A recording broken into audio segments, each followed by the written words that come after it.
All right, let's go ahead and get right into it. So your right hand 5 is going to be on higher D. We find higher C, up a step. This is going to be with a pinky. And your left hand 1 is going to be on middle C right here.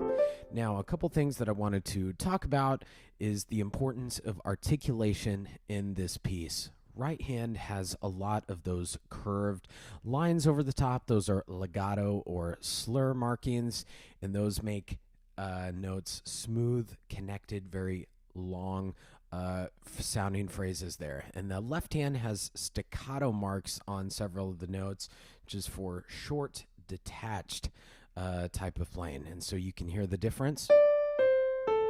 Very long, no breaks, anything inside of the sound. And then that left hand, short, rest, rest, short, short, rest, rest. And so you can hear the difference there. Right hand is very legato, left hand is very staccato for most of it. Some other things that I wanted to talk about this is space. There are quite a few rests in this song, and they're an important part of the tune. Silence in music is just as important as sound. And there are several places in this where there's just nothing happening. In the very first measure, we have nothing happening on beat 3 in either the right hand or the left hand. Same thing in measure 2, and we have it in measure 5. We have it several times in this piece, but those are there on purpose, and I think that the song is better because of those rests. So as you're practicing, as you're performing, I would encourage you to count those quarter notes, count those eighth notes out loud to help those rests be rock solid there. So let's go ahead and start. I want to take a look at left hand here. So again, we're going to be on F and C. Rest, rest. Now, it's up to you. Some of my students prefer a 1 and 3 here. We're going to be bringing that thumb up a step, and you can prefer, it's totally up to you if you'd rather play this B flat with a 3 or with a 2. Either will work fine, but just as long as we're bringing just that thumb up a step to the D there. 2, 3, and up. And then we have B and D going to B flat and D. So your thumb just kind of stays there, and we're just kind of going from this B natural to the B flat there. And then check this out right in measure 4. I want your 4th finger to be on A flat. This is going to be the middle black key of the triplets. And then your 3rd finger is going to go on A natural. So black key coming to a white key there. This is what left hand sounds like. Rest, rest. Again, watch out for those rests there. Half note, 4, 3, rest, quarter, rest, rest, quarter, quarter, rest, rest, quarter. So you can hear the importance of those rests. Good, let's switch over to right hand. And this, we actually have a pickup note, and pickups are when the melody starts before the first measure. And so this one, it's going to be starting on beat 4 before measure 1.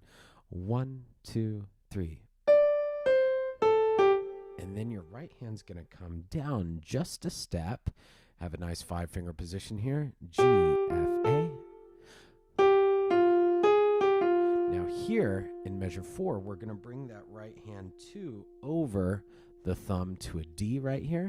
And notice that I keep my thumb kind of anchored on F. I cross over, but I keep my thumb right here. And that kind of helps me stay in position right there. And then measures 5 through 8 is very, very similar to what we just did. The only difference is the left hand has something different in measure 8, to where we have, which that A flat is going to be played with a 3.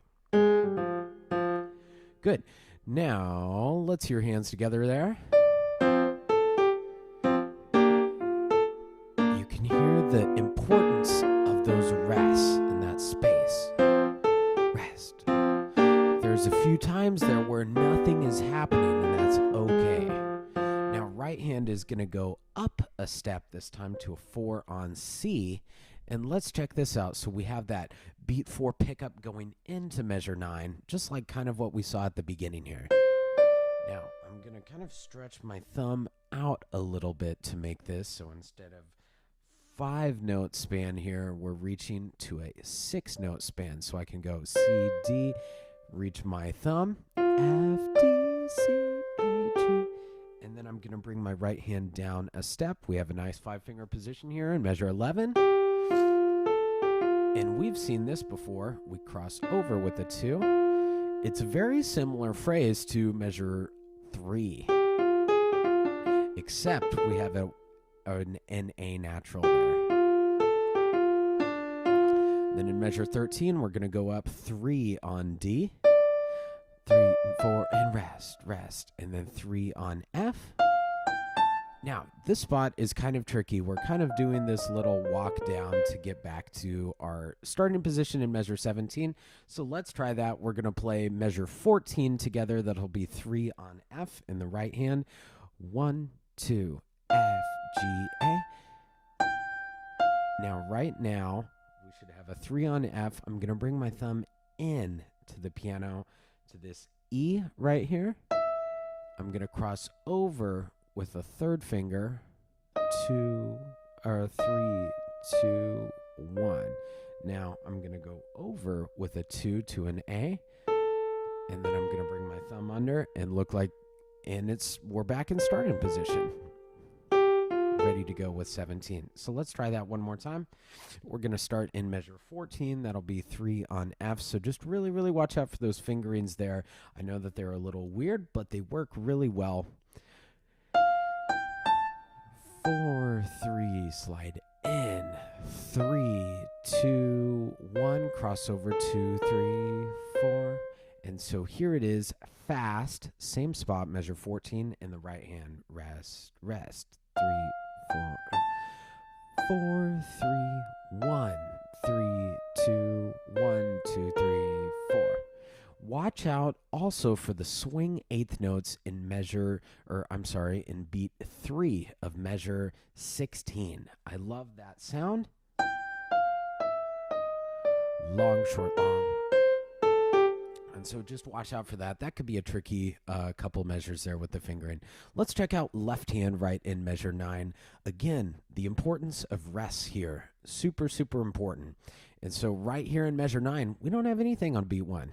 We have left hand on beat 2, so it'll be 2, 3, 4, rest. 2, 3, 4, 1, 2, 3, 4. Now, we've seen this several times before. We're going to bring our hand into the piano a little bit more to make this black key a little bit more comfortable for our thumb. We're going to do a 1 and 3 on C sharp and A, and then rest, bring our hand back to a normal position. Now, 13, we have those rests again. 1, 2, 3, 4, 1, 2, 3, 4, C. And then we just hold.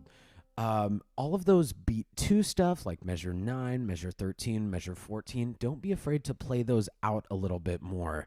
I call those hits, kind of rhythmic accents that happen in a song to give it a little bit more punch, a little bit more emphasis in certain places. This is measure 9, both hands.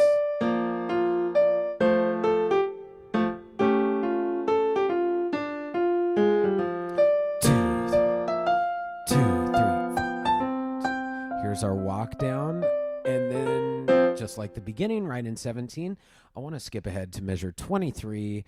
This is kind of the coda, and this is, we've seen this several times before. This is like measure 7, but an extension of that.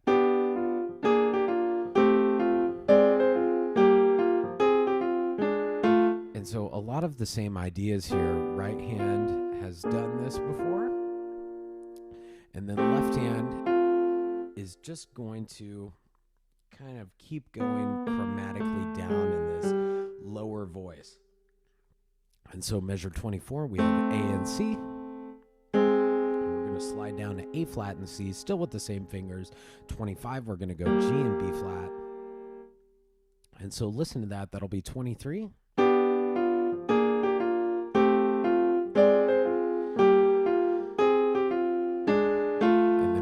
Crossover under that we've seen several times, measure 4 and measure 20, we've seen it before. And then we're going to reach up to this high F to this low F. Short note. And that will wrap it up for Sunnyside. Thank you so much for joining us I'll catch you next time.